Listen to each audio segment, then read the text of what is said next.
Hi guys, ഇന്നൊരു banana കേക്കിൻ്റെ recipe കണ്ടാലോ. റിലേറ്റീവ്സ് ഒക്കെ വന്നാൽ പെട്ടെന്ന് തയ്യാറാക്കാൻ പറ്റിയൊരു സ്നാക്സ് ആട്ടോ ബനാന കേക്ക്. ഈ റെസിപ്പിക്ക് മെയിനായിട്ട് ആവശ്യം വരുന്നത് ബനാനയും എഗ്ഗും മൈദയാണ്. പിന്നെ ശ്രദ്ധിക്കേണ്ട കാര്യം, നമ്മൾ എത്ര എഗ്ഗാണോ എടുക്കുന്നത് ആ ഒരു ടേബിൾ സ്പൂണിനാണ് മൈദ എടുക്കേണ്ടത്. അതാകുമ്പോൾ പെർഫെക്റ്റ് അളവിൽ നമുക്ക് കേക്ക് തയ്യാറാക്കാം. ഈ ഒരു മിക്സിയിലിട്ട് അധികം ഈ പതാക്കി എടുക്കേണ്ട ആവശ്യമില്ല കേട്ടോ. ഒന്നൊന്ന് മിക്സായി വരുന്ന സമയത്ത് നമുക്ക് കുക്ക് ചെയ്യാൻ വെച്ച പാത്രത്തിൽ ഫസ്റ്റ് ഒന്ന് നെയ്യൊന്ന് സ്പ്രെഡ് ചെയ്ത് കൊടുക്കുക.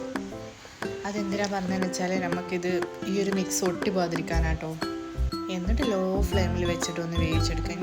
എനിക്കിവിടെ വന്ന സമയം ഒരു 10 മിനിറ്റ് ആട്ടോ. ഓരോരുത്തർക്കും ഓരോ സമയമായിരിക്കും. ഇടയ്ക്ക് ഇങ്ങനെ തുറന്ന് നോക്കുക, എന്നിട്ട് കൈ കൊണ്ട് തൊട്ട് നോക്കുക. അപ്പോൾ കൈമേൽ ഒട്ടുന്നില്ല എങ്കിൽ അത് നല്ല പെർഫെക്റ്റ് ആയി വന്നിട്ടുണ്ടാകും. മറിച്ച് കൈമേൽ ഒട്ടുന്നുണ്ടെങ്കിൽ കുറച്ചുകൂടി ഒന്ന് വേവിക്കാം. ഇപ്പോൾ അതാ അടിപൊളി ബനാന കേക്ക് റെഡിയായി വന്നിട്ടുണ്ട്. അടിപൊളിയാണ്. അപ്പം നിങ്ങളൊരു വട്ടെങ്കിലും വീട്ടിൽ നിന്ന് ട്രൈ ചെയ്ത് നോക്കൂട്ടോ. വീഡിയോ ഇഷ്ടപ്പെട്ടാൽ ലൈക്ക് ചെയ്യുക, സബ്സ്ക്രൈബ് ചെയ്യുക. അപ്പോൾ ഓക്കെ, ബൈ. നെക്സ്റ്റ് വീഡിയോ ആയിട്ട് വരാം.